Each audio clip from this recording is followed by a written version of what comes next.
we're not supposed, teka lang. Ano kasi ito passport ito Okay? So, dalawang British, tingnan natin. Dalawang British citizen, dalawang Breton. Birthday, kailan to? Date of birth? Okay, wow. 1986, bata pa to, pinanganak ng 1986. Tapos another British citizen, alright, ipinanganak ng 1975, March 1975. At ang aking kababayan mula dito sa Amerika, ito ay, tignan natin kung anong konteksto nito mga eksena na to. Okay, tignan natin. 1966 ipinanganak. Ano ito ang hawak nating ebidensya?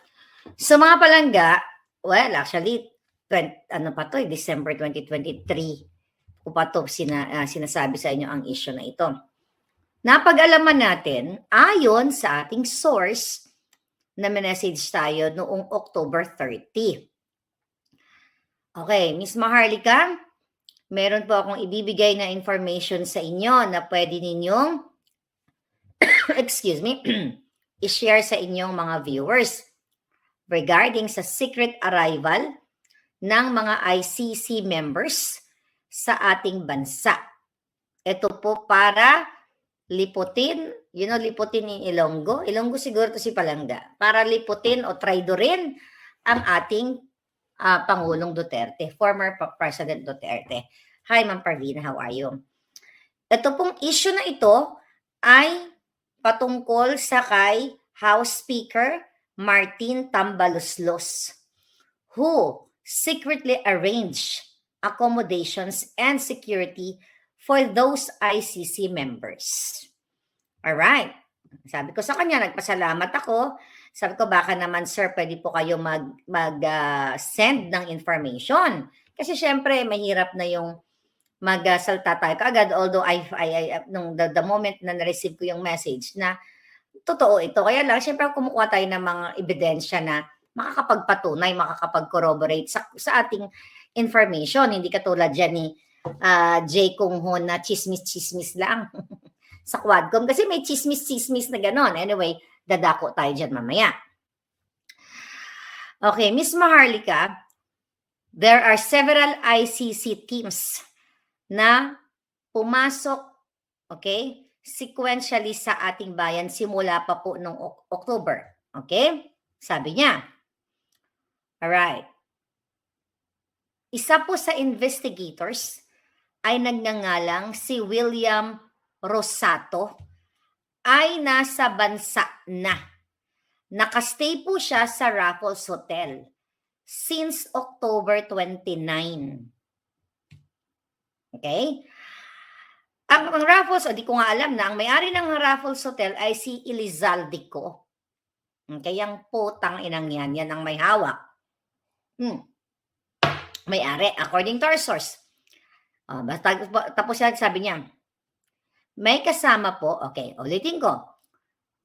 Si Rosato ay nasa Raffles Hotel since October 29. Nasa akin yung travel record nila. With an American interpreter named Maya Bracken. And, sabi niya, another investigator named Glenn Cala na kaalis lang po sa bansa natin. So, titignan mo tayo, bago natin tuloy-tuloy yung kanyang pasabog, mga kababayan. Tinignan ko to. Anong pangalan nito ng una niyang pinangalanan na ICC? Si William Rosato. Ayon sa kanyang record, mga kababayan, ito yung mga taga-government na nakikinig sa atin. Personal details, nakalagay dito, travel type A. Ano ibig sabihin nito? Type A personality ba ito? Kasi ginugol natin. Ang sabi dito, travel type A, travel port NAIA 1. Status A, flight number, dito siya sumakay. Flight number MH804. Actually, Googleable yan. I-Google nyo yan. MH804. Okay, ito yung pangalan niya. So, travel date October 29, 2024, 10:19, 10 p.m., 19 minutes, and 10 seconds. Dami na. 10:19, 10 p.m. Okay? Ang admit status na is EO408. Para pakita lang natin yung background ng passport para maniwala lang kayo. Pero hindi natin pwede pakita information. Ayan yung background ng passport talaga. Alright. Next. Pintahan kaya natin yung ulo niya. Pintahan natin yung ulo niya. Tingnan lang. Pipintahan ko lang yung ulo niya.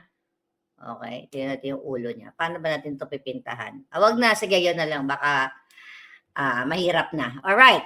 So, ang sabi sa report ng ating puting ahas ay meron siyang Amerikanang interpreter na si Bracken Maya Destura. Okay? May bitbit siyang interpreter. Itong si Maya, what? Oh, place of birth? Oh, Filipino-American. Okay. So, based sa kanyang passport, US passport siya, Lagay lang natin yung shadow, Diyan ipapakita yung buo. Ayan, State. Ayan, yung buo. Parang maniwala kayo sa kay lola nyo. Ayan. Nakita nyo yan? Ayan yung passport ni bakla. Okay? Tignan natin. Nationality niya is United States of America. Place of birth, I think to sa Pilipinas ipinanganak. Wait. Place of birth, Philippines. Yeah, I believe. Place of birth, Philippines. Okay, so 1966 siya ipinanganak.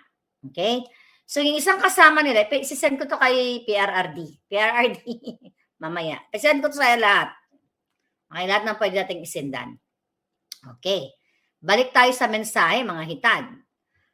Sabi ni Palangga, pinapasok ito. Okay, itong message niya. Balikan natin yung message na yun. Okay, ito ay inayos pasikreto ni Martin Romualdez. Alright, so, another investigator named Glenn Cala. Si Glenn Cala, si Glenn Cala. Hindi pa natin nalaman kung ilang taon, kung ano yung niya. Glenn Cala. Who is Glenn Cala? Okay, Glenn Cala, where are you?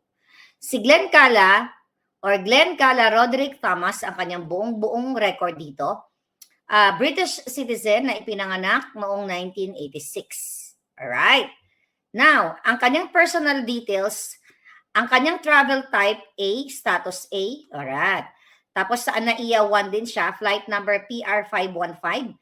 Travel date niya, ito ay 10 October 20, 2024. I'm not sure kung ang travel date ba dito, dumating siya sa Pilipinas o pag-alis niya. Diba? I think dumating ito. So, dumating siya sa Pilipinas. Well, I can only... Andito ba si Palangga ngayon? Alright. So, ito October 20, 2024, dumating siya ng 12:10:48 a.m. Kasi kung may mga taga-immigration dyan, alam nyo ito, pinagnangak ko dito. Yung taga-Amerika, o yung US citizen naman, ang kanyang travel date, October 4, dumating na siya sa Pilipinas. Kasi may dugong Pilipino siya, Destura. Okay, October 4, 2024, alas 6:02:54 a.m. dumating ng Pilipinas. Binabasa natin to, tingnan natin. Pinakataban natin si yung isang, pakita nito yung isang kalbo. O yung buhok niya. Tingnan natin. Nationality, okay, ito. Si Palangga, nakababayan ko, ito yung kanyang personal details. Yan, malinaw tayo yan na legit yan. NAIA, flight number, dada. Okay. Now what? Ano gagawin natin ngayon?